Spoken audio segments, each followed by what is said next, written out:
Quando a gente olha os dados entre 2017 e 2018, né, que é um ano, esse número cresceu 21% de pessoas que passaram a trabalhar remoto. Então, o número cresceu 21%.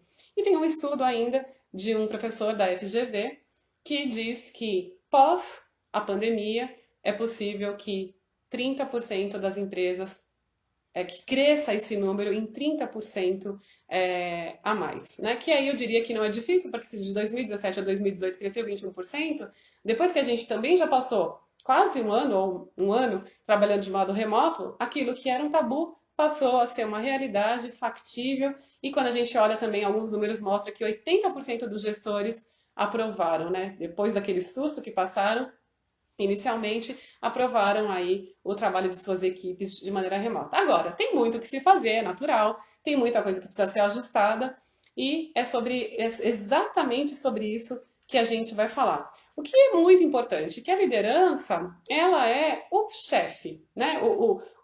Vamos dizer assim, o motorista do carro. São as lideranças que fazem esse movimento das coisas irem para frente ou empacarem, né?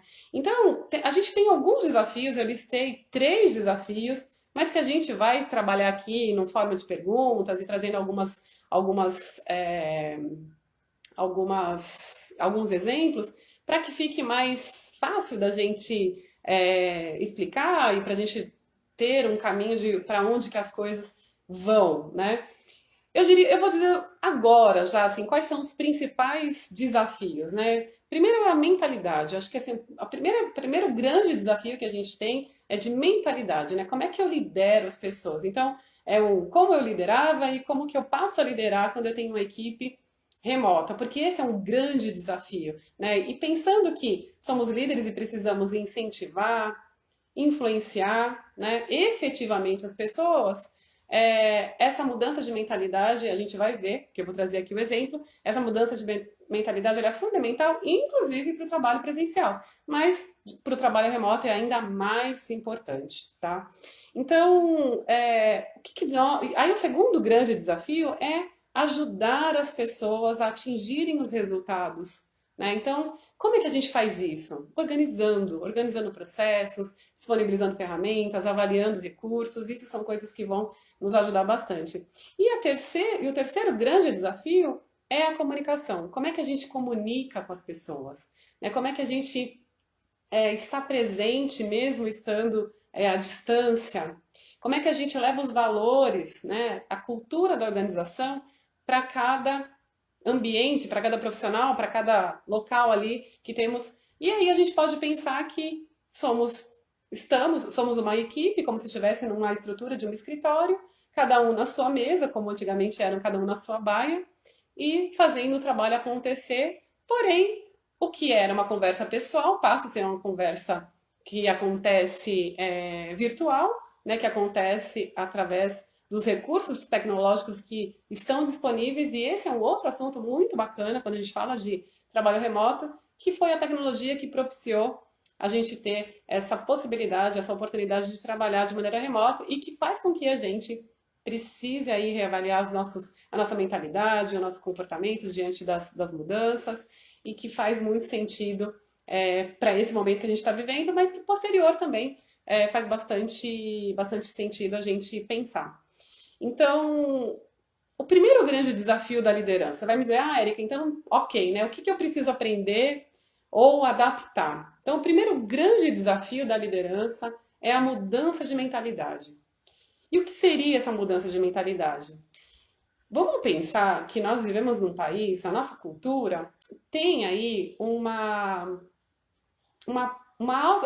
atuação de perfil de liderança autoritária, que seria a de controle e comando que a gente chama. E o que esse tipo de liderança nos ensina? Né? Como é que a gente age quando a gente tem esse perfil de liderança? A gente gosta de controlar e comandar. Né? Então a gente entende que fazer a liderança ou gerenciar pessoas é comandar e controlar. Então, eu dou um comando e eu controlo se aquilo está sendo executado. E quando eu estou fazendo o papel de controlar aquilo que está sendo executado, eu estou trabalhando o monitoramento. Então, a mentalidade da liderança precisa mudar. Primeiríssimo ponto é esse, né? Em primeiro lugar nisso. Eu preciso mudar, nós precisamos. E eu não vou dizer assim, a resposta é simples, né? Mas não é fácil de fazer. Mas a gente precisa mudar a nossa mentalidade de monitoramento para uma visão de resultado.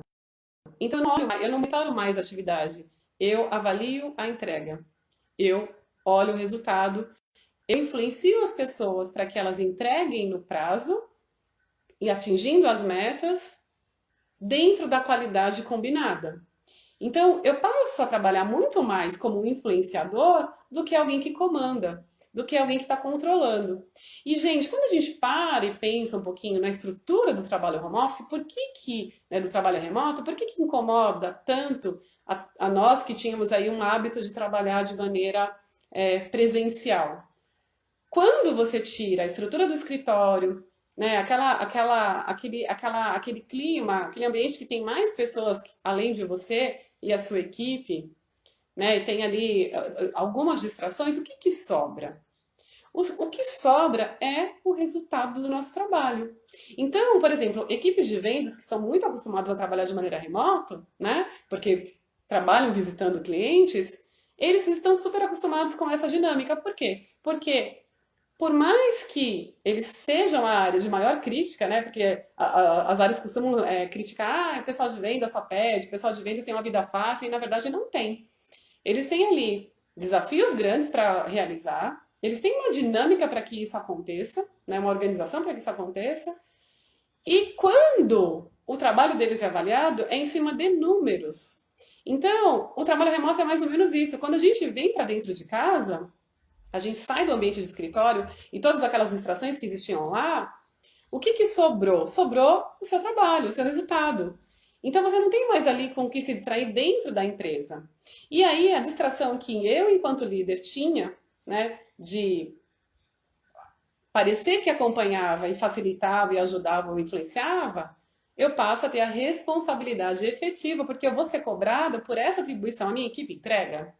A minha equipe cumpre o prazo? A minha equipe atinge metas? A minha equipe entrega com qualidade? E essa vai ser a avaliação de toda a empresa em relação ao funcionamento da sua empresa. Então, você, enquanto líder, começa a ser, vamos dizer, cobrado por isso, pela entrega dos seus profissionais, porque é você ali o maestro, você que está liderando, né, e ajudando, e facilitando, e contribuindo efetivamente para que o resultado aconteça. Então, existiu aí um primeiro desconforto de que, como é que eu faço isso? Né? Então, por exemplo, líderes que não gostam de conversar, que não gostavam de conversar com as equipes, como é que faz? Quando você trabalha remoto, o que sobra é a comunicação. Se você não se comunicar, como já dizia lá o velho guerreiro, quem não comunica se estrumbica, né? Então, você precisa ativar mecanismos que talvez você não goste, mas que são fundamentais e que vai passar a ser gostoso quando você torna isso um hábito, quando você pratica isso. Né? E muito se fala hoje de aprendizagem ativa, que é o quê? É aprender fazendo. Né? Você vai para a ação. Às vezes você tem tanta teoria, mas quando você vai para a prática é que você tem dificuldade. Então as empresas cada vez mais, as organizações cada vez mais estão voltadas para esse aprendizado ativo, tanto que permitem, né, erros. Por quê? Errou, ok, corrige e segue em frente. Então, a resposta ela é muito objetiva. Primeiro grande desafio da liderança é a mudança de mentalidade, a postura como eu lidero, né? Então eu preciso revisitar a minha forma e ver o que esse tipo de postura e de perfil de liderança as resultados que vem me trazendo. E para um trabalho remoto, pense que você pode trabalhar dentro de uma empresa que venha ter um modelo híbrido, onde as pessoas fiquem em parte 2, 3 dias em casa, trabalhando em home office, e os outros 2, 3 trabalhando no escritório. Então, nós vamos precisar se adaptar. A gente está num mundo ágil que a gente precisa conhecer as tendências, entender as mudanças e aprender rapidamente fazendo, se desafiando. Então eu diria que o primeiro grande desafio é mudar a mentalidade, quebrar barreiras, né? E trabalhar muito mais voltado para a entrega de resultados, acompanhando o compromisso de entregar no prazo, atingindo as metas e com a qualidade necessária, não entravancando aí o processo como um todo, né? Pensando, inclusive, você como líder, levando essa comunicação para os seus liderados, que o trabalho deles impacta no trabalho de outras pessoas e quando eles fazem um trabalho bem feito, isso vai reverberar de maneira positiva para a área, independente se vocês estão sendo vistos presencial ou se vocês estão sendo ouvidos, né, se estão ouvindo falar dos resultados que vocês atingem e da sintonia que vocês têm enquanto equipe, ok?